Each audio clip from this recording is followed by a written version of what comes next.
masiku ano ndi akuona kuti anawo ndi busy enawo akumakataya ana aja kuchire kuli Center for Parenthood kweni madani. Zikomo kwambiri Mr. Kalua. Ndine Justin Majawa ndimayang'anira bungwe lochedwa Save Orphans Ministries. Ndi bungwe lomwe lidayamba 1996 kwambiri kuyang'ana ana amasiye ndi ana ovutika. So katikati mwa bungweli ndi momwe muli Center for Parenthood, kachigawo kena kofuna kukuza so nkhani yokhudza kulera ana. Ife kuchokera kuti mapanga za ana amasiye ndi ana okhudzidwa zosowa zathupi.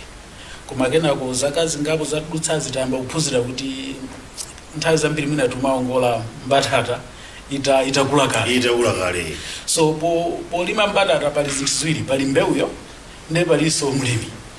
Zonse ziwiri zingati zilibe coordination kuti zikuyenda bwanji zikhalanso zoonongeka. So ngati mulimi anga angodzala mbatata osapalira osayang'ana osasamalira, sikuti mbatata chifukwa chakuti ndi mbewu yabwino ndi ichita bwino. Chimodzimodzi ngati mulimi akhoza kuyikapo nthawi yake yolima koma ngukatenganso mbewu ya mbatata yosadziwika bwino sangachite bwino. So pano tayamba machita chidwi kwambiri mkatikati mabungwe lathu la Save Orphans Ministries. Posachedwa palikhala lupitira ndi dzina lina la nyuwani kuti Partners in Children, kuti tiyambe kuyang'ana tsopano mavuto ali pati zokhudzana. Zina zomwe taphunzira ndi zakuti chiganizo choti tifuna kukhala kholo sitichiganizira. Ana ambiri amangofika ngati ngozi. Kodi zimachita kufuna kupanga plan kuti ineyo chaka chikubwera ndifuna ndikhale kholo. Ino ngati mungafuna kulima mbatata ku mitundu, mukena kupanga chiganizo famu ndikayipeza kuti. Mbatata ndikayipeza kuti ndikalima bwanji kumeneko. Maplan onse akwena kuti akhalepo.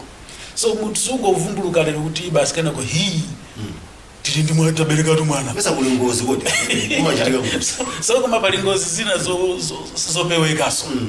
Pali zina kumana nazo ngozi pa nsewu.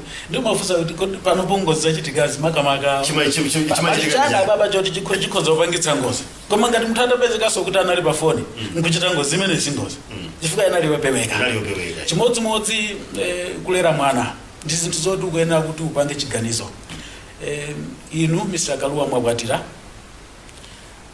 akazanu ali ndi mimba, mwayamba kudziwa panepo kuti tsopano tifuna kukhala makolo. Moyo wanu uyenera kuyamba kusintha. Zinthu zomwe mmapanga kale zimene simungapange. Tirekeze ngati akazanu amalawako pang'ono vinyo ndi zinthu zina zakuti zimasintha zimenezo. Makamakaso mwana akatwabadwa inu simungakachezere kumpira ilo basi. Ndiye ati kuli euro 2024. Si moyo wanu mayamba kusintha. Chimodzimodzi akazanu sanga akhala pa Facebook ilo. Chifukwa akakhala pa Facebook asamalira mwana ndani. Amajawa makolo ine ndaona. Awuyendesa ndiponso akuyendesa galimoto ukukufonera manje chonja werenga. Ndipo ena samata kukhala pa video. Koma nkhani makhala pene chifukwa sayang'ana kutsogolo kuti chingachitike. Chifukwa pa moyo munthu umayenera kupanga plan. Mwachitsanzo ngati pali moto, ndikagwira moto ndimadziwa kuti moto ikozi kuotchedwa. So ndikuyenera kudziwa kuti dzanja langa sindingalike pa moto. Ndikuyenera kudziwa kuti sindingamayendetse galimoto uku ndili pa phone. Ndikuyenera kudziwa ngati mwana ali apapo agona tingoyerekeza wang'ono apapo. Ala papa agona ndiye mamuyika chijama amakonda kuyama chichi. Chimene chaso mudzichiyang'ana. So sungakhale pa phone tsiku losero mwana umwe akumuyika chichaso. Osalomunga chimene chabasi kutoka hapo. Kunsiya singakhale choncho. So zinthu zitenera kuyamba kudziganizira kuti ana tiyambe kualera bwanji. Akamakulaso timayamba soganiza madyedwe. Because masiku 1000 amwana atabadwa ndi masiku ofunikira kwambiri. Masiku 1000 ndi masiku ofunikira kwambiri, ndi masiku omwe thanzi la mwana limapangika. Mwachitsanzo anzathu a early childhood development amanena kuti masiku 1000 amene amapangitsa kuti mwana brain yake ikhale yomangana bwino kapena ikhale ngati udzu woti wothonya. Mwachitsanzo ngati udzu tikawofolera nyumba umakhala wamasamba othinana kwambiri. Koma mukatenga nsenjere kuti mukafolera nyumba imene izithonya. So mabrain amakhala osiyana molinga ndi momwe ana asamaliridwa. So madyedwe amayenera kubwera kwezi. Modi kusukulu kuti tikamati akulo kangati zero zikwavutirako. Zimacha kutheka kuti brain sina banging development. Siri thick. Mitsempa siri thick mmutumu kuti ikumapanga pick up zinthu machangu. zina ndipo tidziyang'ana zimenezo mwana mukhoza khala ndi ana awiri wina kuntuma katungire madzi kukabwera atati mwatitani paja mayamba ndiye wina kupita akubweretsa so mayamba kuyang'ana zimenezo kuti zimezi zachokera pati izi zambiri za izo zimachokera those ages ya mwana ali wang'ono. Ine nimeona ngati kuti akati nyumba bambo head of the family inuyo ndi mutu wa banja ndiye kuti mmaongolera chilichonse kuti mwana ine ndifuna mwana wanga agule motere. Yes. Within the 1000 days. Yeah. I mean amakhala kuti brain yake yopanga develop. So kholo uli ndi kuthekera komu kusocheretsa mwana uja. Kholo likhoza kusocheretsa mwana mwachitsanzo zinthu zambiri zomwe mwana amayankhula pakamwa zimakhala kuti aziphunzira koyamba. Akuti mwana even mwana ali m'mimba mwana amayamba kumva chikondi cha amayi chikondi cha bambo. Mwana amayamba tomatha kumva ndi miyezi 3 yoyambirira kuti awanda tati. Mwachitsanzo ngati amayi akatamayika mimba atamayika pa mimba pa dzanja akhoza kudziwa kuti ndi amayi anga. Inunso ngati mutamayika dzanja lanu pa mimba pa akazanu mwana akhoza kuyamba kudziwa kuti awanda tati. So nkhani zomwe timakamba timayimba nyimbo zanji mwana ali m'mimba. Timayankhulana bwanji nende akazanga mwana ali m'mimba. Zimene ndi zofunikira kwambiri chifukwa ndamati ena ambiri amati muzimba nyimbo zabwino musamakhale nthawi zonse okhumudwa ndi kumakangana ngati kupemphera zipempherani chifukwa mwana zimene chikondi amayamba kuchimva koyambirira.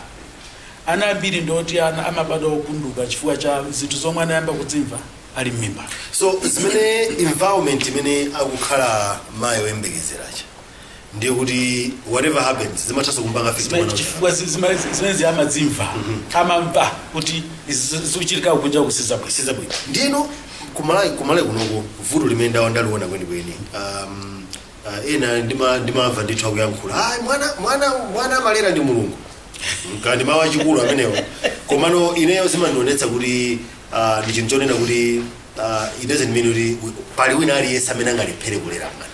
Does it mean kumalayi kunoko makolo tikusowekera upangiri wina ndi wina kuti mwana kuti timulere bwino mwana akalakwa timamulanga bwanji mwana kuti akhale ndi nzeru timatere tikusowekera patipo chikuvuta ndi chani kwene achimwene kukamba za mulungu ndi nkhani zina ine before zina zonse I'm a theologian first.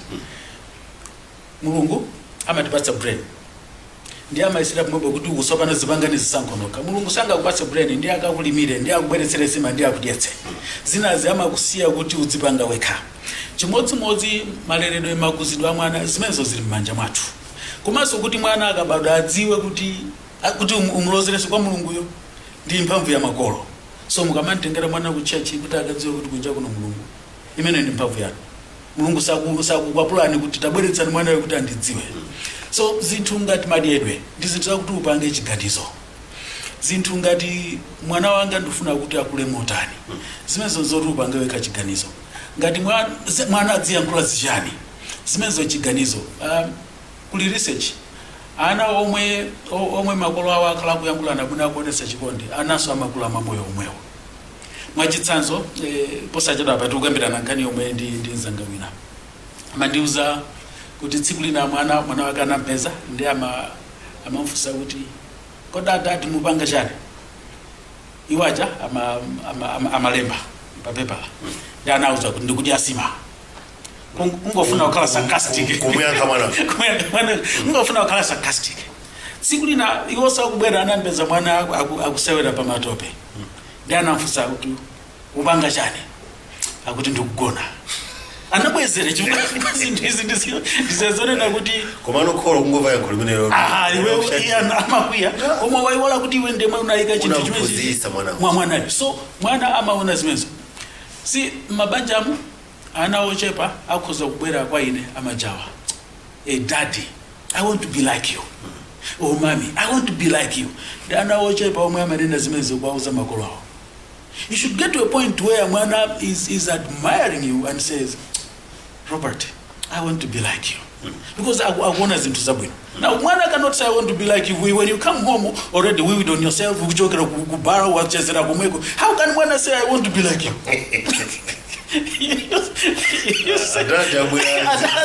No, you come home, you beat your wife and you speak on top of your voice. How can mwana say I want to be like you? Defect? Those are very bad effect. As a matter of fact, As a matter of fact, makhalidwe ambiri ana saphunzira ku school. Because ku school amakhala ko mahours osapitira 5. The best learning and the long-term learning happens at home. Kumene kongoma amaphunzira ana. I have a friend who is just grumpy. Always grumpy. This other day I sat down with him, my conversation out to parenthood. I mean, how does this look? And he broke down one day and started telling me a story. Kuti anakula family yote babake amamenya, kena babake died, kutsala ndi mayake mankuapula mpaka mamanga miyendo kunkuapula kuti amve kwawo kwambiri. Panopo iye anakwatira ali ndi ana follow. He does not relate to the wife, neither does he relate to the children. Now you can see this is not hereditary. This is something he picked up on the way. If one did, that's how he grew up. You know, you are shown love, you display the same love to your children, they are going to grow in the same manner. As a husband, you should make sure you're providing for your family. Komasa as Amaya at that time should know, okay, zakudia zina zofunikira ndijani. Pala what time? That akudia sima what time? 3 o'clock agwena kudia chani. Mazula agwena kudia chani. Because you are trying to build that brain. That brain does not grow from concrete.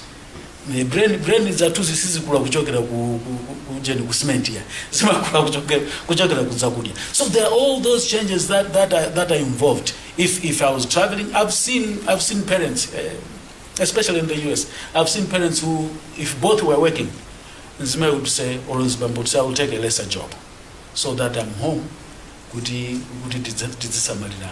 See, I mean, why not just employ someone?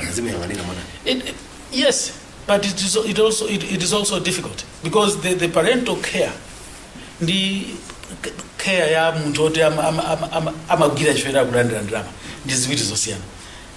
Personally, I don't want to get home one day ndende mve kuti mwana wanga is very attached to anane than my wife. You be jealous? But it would have meant kunena kuti akazanga is not there for her or for him. You see, because remember, ana akamakula they have somebody they look up to. So who do they look up to? Amasirira maid, amasirira nane, kapena amasirira mayake. Amasirira Robert Kalua, or akusirira garden boy kunja. If you garden boy, they might kugenda mbalame, and they think that's a father. So you want to, but these are not the values that you want. So these are the sacrifices that you make. You know, you make time for Anna.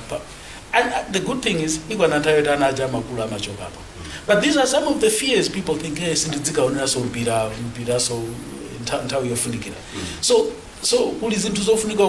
then you start talking about now school. Ask yourself, mananga ndofuna bide school it. You know, agapuzire zotani. I bit of school in French. I bit of school because the world now has become small. It's a global village, as they say. So it's okay for mwananu to apita school amabanga go French, Spanish, or ballet, or Italian. Now I hear good school in Chinese. It's okay, but those are the things that you start thinking. I take pride in driving my children. Ananga side school batali. But I take pride in just driving them to school, just 500 meters. just being there for them, drive them when I'm home, drop them at school, go get them at 12. It just gives me joy. And another that take us to school. Take us to school. Ndimona kuti mwina magolo samazitengera kuti bring him mwana ndimene wamakana bafupi. I mean ndimene wamakana bafupi. I need to provide some zina. Now that you're saying it plays a role into making sure that you're there for the child, they should take after you than taking after someone who is not blood or anything. A parent would argue to say, for this child to be fed when you're I need to go and work. Yes, true. That's why my issues are manani. Okay. Nani akoze kukhalapo koma tikhale modani asa tisasiye responsibility usay womanayo yani. I would say yes, because the nana is not a parent. Neither is the teacher or school a parent. There is only one parent. So it is a matter of balancing life. Because udundo wako waukulu kwambiri pakadali pano ukabereka ukakhala ndi mwana ndiye ndi wa mwanayo. So how do you divide the responsibilities among yourselves. So mwachitsanzo upita kunchito ukapeza ndrama. That is a fact. Koma when you're not working, how much time do you also spend ndi anako? Okay? It's you make time kuti udzigwira ntchito ku office. Ntchito ukachoka ku office itere komweko. Chifukwa ukafika ku nyumba, this is a different field altogether. Don't bring my computer dzichani kumadza gwira ntchito ku nyumba. It's wrong. No, I'm not saying Sipachi can tell you to chito yakula. Kuma be in the custom of doing in chito office. When you go home, it's about your wife and your children. Basi. Weekend, you have nothing to do. Stay home. Don't create ulendo dosadzika bwino. Make time for your children. As my this chinkoswe, this shower, you mukumanga mabanja ene agala mukala ndana mwini wake uku mashawa koma wanu wakutsalira kumbuyo zochitika. That for me is where you ofuna tingoganizira. Where is the cutout? Where do I do this? And where do I do this? Because now at the end of the day, you have mana, you have Ishito. Both things have to move together. That you can never neglect the other. So remember, you get Ishito because of boss wabino.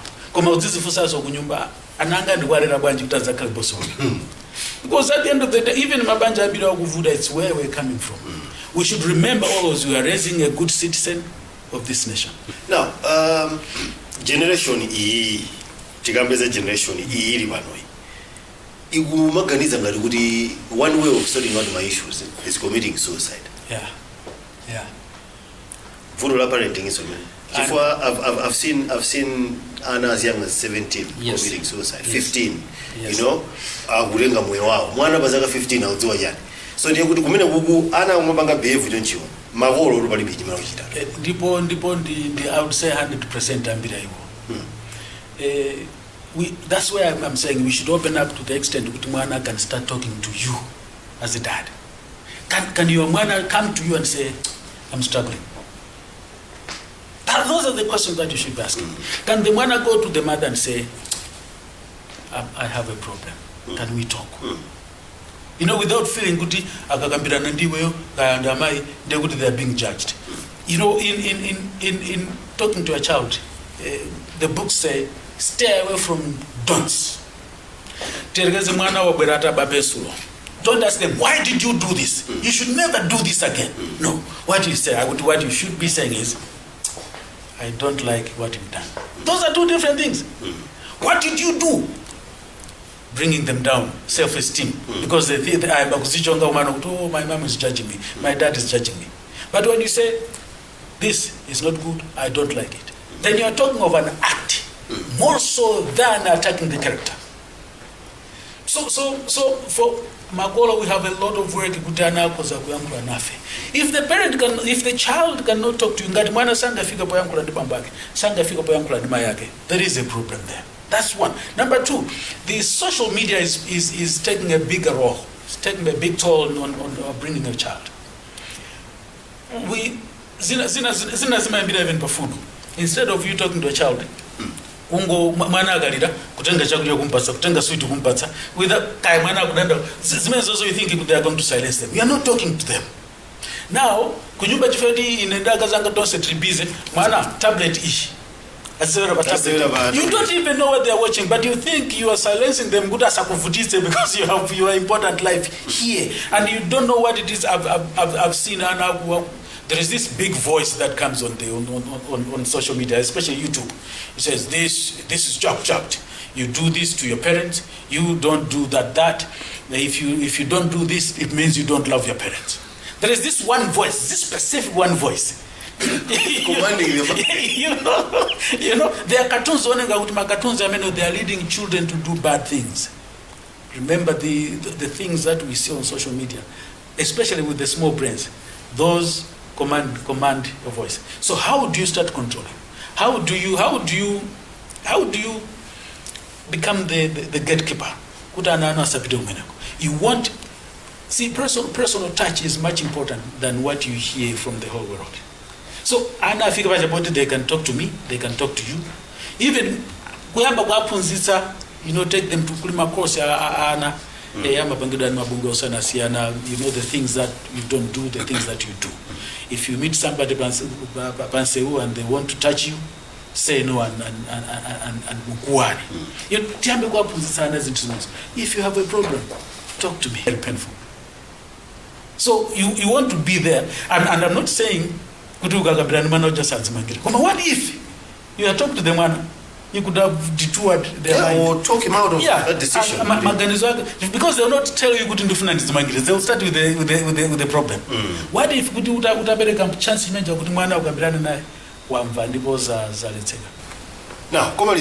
are a lot of young parents, and sometimes when you look at how they're raising their children, you're like, oh, okay. I mean,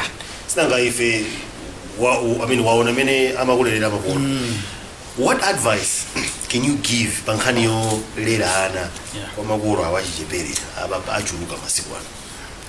This is a big man's play. It's a big man's play. Big man's play. For girls, this is women's play. It's not girls and babies' play. Kulera mwana ndi ntchito yovuta. Ndiwe mwana kumene. You deserve to go back to school. But meanwhile, iweyo ndiwe ko. Number one, your life has been deprived. Number two, the role of you being a parent doesn't click in Sanga. Because you also organization ngati mwana koma ulindi mwana nzako atumyanganire. That is very tough to do. So this, if there are ways, stay away from falling pregnant, because it's not for a child. It's for bigger people who have made up their mind. But the other thing that I'll talk to young men and women, guys, kuti apa pali mbawula ya moto ndikagwira ndimapsha. When you sleep with the girl or when you sleep with the boy, you don't even protect yourself. What do you expect? So for me, ndikapezana ndi nyamata oti watsaka 1820 napanga ngozi. No, it is not. It is not, and we need to stay away from being victims of our own mistakes. We should not do these things. Remember, there is a good world out there for a girl and for a boy. Enjoy those things. No, kunena kuti nthawi zakwana ndikapita uku matero ake ndiawo ndikapita uku kotero ake ndi uko. That should be in the mind. Goyambira konkuno. Don't never say ndingozi, because it is not. Chabwino Justin Majawa tatokoza kwambiri kuti unikira zambiri zokhuzana ndi parenthood akasiku yamba kapena ndi kumaliza koma ndizo kuti pali zina zambiri zimene timafuna taunikire makolo kuti kodi tikamalira mwana zimene yakufunika ndi chani. Ndi Amajawa abweraso mu program ya mentor kuti azatiuze sombali ina yokhudza kuti kodi tikamafuna kuchita plan kuyambira kuchiyambi kwenikweni lero tangokamba mosanthula kuchita introduce into our topic of discussion, which is very important kuona ndimene zikuchitira masiku ano mene anaena kupangira behave komanso makolo ena mene akuthawira responsibility yana. So tipanga program ina imene ndithu Amajawa zabweretso kuunika zambiri zokhudza ndithu makolo mene angalere mwana. Ine dzina langa ndine Robert Kalu. Ndatokoza kuti muna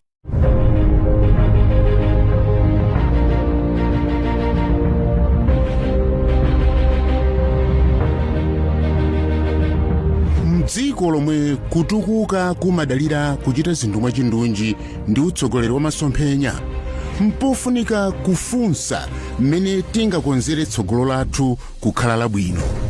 Mverani Dr. McBride Peter Nkhalamba pa programu ya Kuya Podcast ndi kudziwa za mphamvu ya kusintha pakaganizidwe ndi chikhumbokhumbo chokhala ndi tsogolo labwino.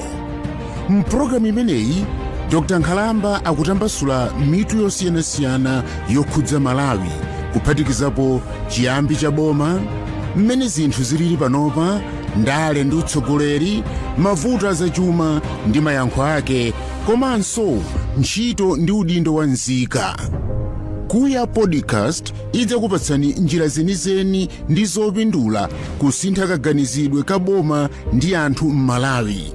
Wonerani Kuya Podcast pa Zodiac Television ndi online lachinayi 6:30 madzulo aliwonse.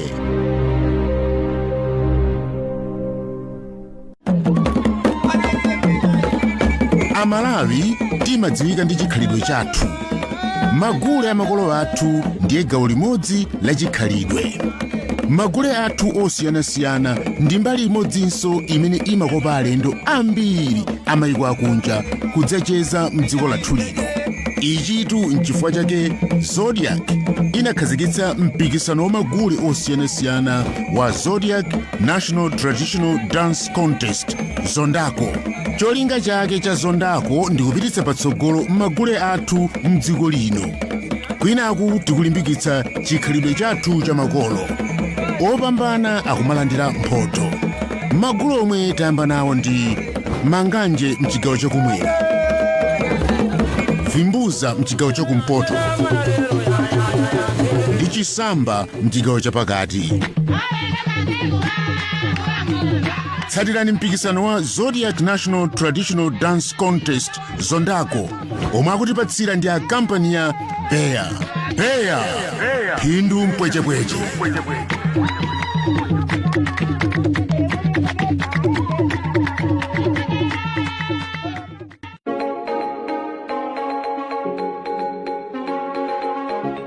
Welcome to Humanity on Zodiac Television, the talk show that celebrates the strength and resilience of women everywhere.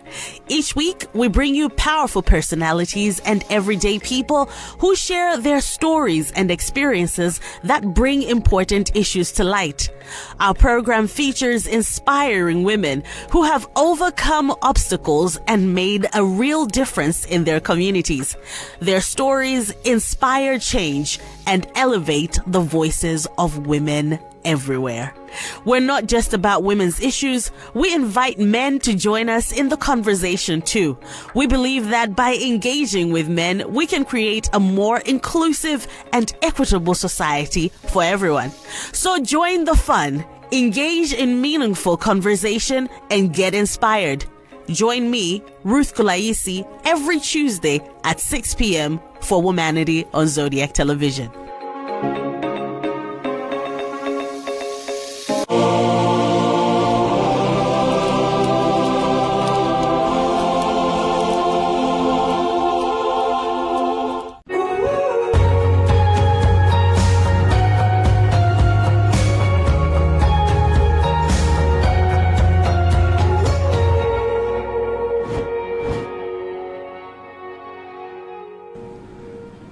Lero ndili kuima maso pano Malawi chifukwa cha mphamvu zimene zidapatsidwa kwa ine kolingana ndi malamulo a section 37 ndime yoyamba ya lamulo lija la Disaster Risk Management Act 2023.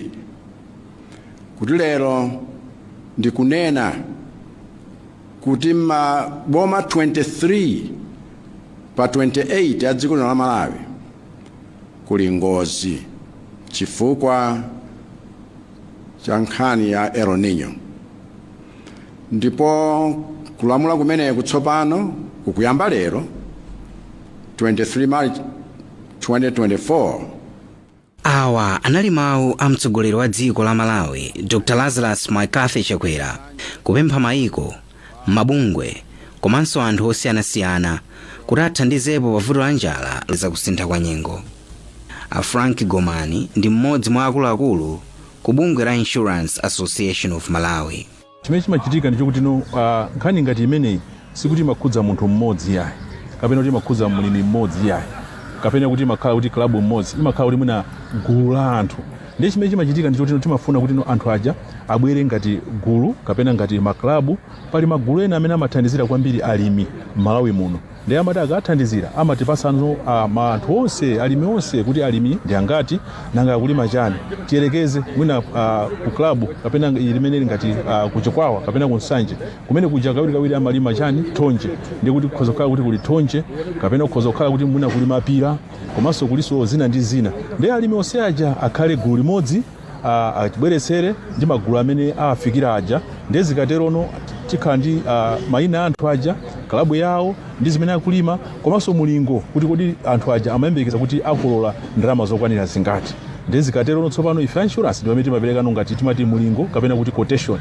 Ndiye tikapanga quotation imeneyi ndi imene anthu aja timakambirana nawo ndi anthu aja amayilandira akayilandira ndi pamene amapereka tingati chikole kapena kuti msonkho ndiye timati premium pa chizungu. Ndiye akapereka premium ndi pamene tsopano timayamba kupereka insurance imeneyi kuti zikazachitikira ngozi zikazagwera ndi pamene atazandireno chipepeso kapena kuti chipukuta misozi. Malinga ndi a Julius Ng'oma omwe ndi mkulu wa bungwe la Sisonec, nkoyenera kuti boma liyike ndondomeko zoyenera zoonetsetsa kuti anthu omwe akukhala m'madera omwe mmakhuzidwa ndi ngozi zogwa mwadzidzidzi asamukire ku madera omwe ndi osamalika chifukwa uterewa sangalandire ndalama ngati katundu wawo atawonongeka. Iwo ati nzodandaulitsa kuti ngakhale lamulo la dongosolo lothana ndi ngozi zogwa mwadzidzidzi DRM Act lidadutsa ku nyumba ya malamulo, ndondomeko zosamutsira anthu kumtunda zikuchedwa.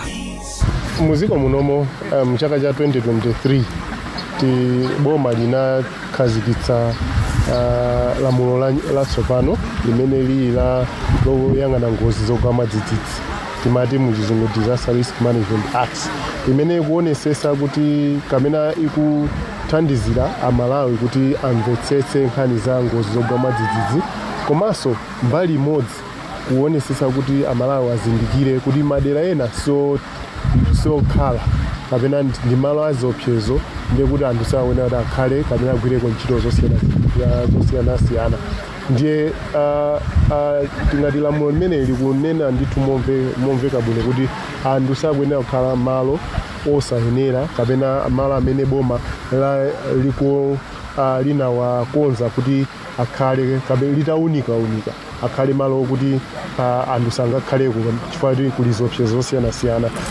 Komanso lamulo lomwelo likubweretsa ndondomeko zokuti munthu ngati akukhala madera angati amenewo akuyenera kuti mwina auzidwe kuti asamuke, koma ndondomeko zoti munthu asamuke kapena auzidwe mwa njira yanji kapena zikhala bwanji zidakakonzedwa abe foti act manager kapena lamulo limene likuyenanso libwere ndi ma regulations ake. Ma regulations amenewo akuyenera kuti aonese ndondomeko yabwinobwino kuti kodi munthu atha kumuuza motani kuti amvetsetse kuti amenewo. Komano tikatengera ndi nkhani za insurance kuti kodi anthu amenewawa ali atha kukhala dera lake liti makamaka mbali ya chithandizo. Kukhoza kukhala kuti kuli thonje kapena kukhoza kukhala kuti mwina kuli mapira komanso kuliso zina ndi zina. Ndiye alimi onse aja akhale gulu limodzi atibweretsere ndi magulu amene afikira aja. Ndiye zikaterono tikhala ndi mayina anthu aja, klabu yawo ndi zimene akulima komanso mulingo kuti kodi anthu aja amayembekeza kuti akolola ndalama zokwanira zingati. Ndiye zikaterono tsopano ife insurance ndi pamene timapereka ngati timati mulingo kapena kuti quotation. Ndiye tikapanga quotation imeneyi ndi imene anthu aja timakambirana nawo ndi anthu aja amayilandira akayilandira ndi pamene amapereka tingati chikole kapena kuti msonkho ndiye timati premium pa chizungu. Ndiye akapereka premium ndi pamene tsopano timayamba kupereka insurance imeneyi kuti zikazachitikira ngozi zikazagwera ndi pamene atazandireno chipepeso kapena kuti chipukuta misozi. Bungwe la atola nkhani olemba za chilengedwe komanso kusintha kwa nyengo la Association of Environmental Journalists AEJ latilandira nkhani ndi manja awiri. Iwo akuti ambiri mwa mazunzo omwe agwera dziko la Malawi mzaka zino ndiopeweka chikhala Amalawi anali ndi uthenga wokwanira. Atola nkhani wati nzoyenera kuti adindo azipereka uthenga kwa atola nkhani mu nthawi yake mosabisa komanso motsindika kuti atola nkhaniwa azisindikiza motsata malamulo pofuna kuti Amalawi ambiri azikhala ozindikira zakusintha kwa nyengo komanso ziopsezo zosiyanasiyana zomwe zingagwere dziko la Malawi. Aneli Kapatuka ndi mmodzi mwa atola nkhani ku bungweli. Ngati atola nkhani tili ndi udindo waukulu pa nkhani ya kusintha kwa nyengo. Ndife amene timalemba nkhani zosiyanasiyana zokhuzana kusintha kwa nyengo pofuna kubweretsanso poyera zimene zimakhala zochitika m'madera athu osiyanasiyana makamaka pa nkhani imene ya kusintha kwa nyengo. Komanso kwambiri timapanga ntchito ngati advocacy mwa njira ina kufuna kumema adindo kufuna kubweretsa poyera zimene zikuchitika m'madera athu osiyanasiyana komanso yachikulu timagwira ntchito ngati advocacy pofuna kumema adindo komanso anthu osiyanasiyana kutengapo mbali komanso kuti kubweretsa kusintha pa nkhani imene yakusintha kwa nyengo mdziko lathu lino. Tikuyenanso kuti titenge mbali yayikulu pa nkhani zimene zizokhuzana ndi insurance. Monga mukuzo zoti dziko lathu la Malawi timakhala tikumana ndi ngozi za dzidzidzi zosiyanasiyana zimene zimabwera tisakuyembekezera. Leti kakhala osakonzeka ndekuti wani tiluza miyoyo, tiluza katundu kandi zimene zili m'minda ndi zina zosiyanasiyana. So tikufunika kuti ifenso tikhale patsogolo pofuna kuwadziwitsa anthu zakufunikira kopanga insure katundu wathu pofuna kukonzekera ngozi zimene zimabwera mwadzidzidzi. Ndisachidziwikire kuti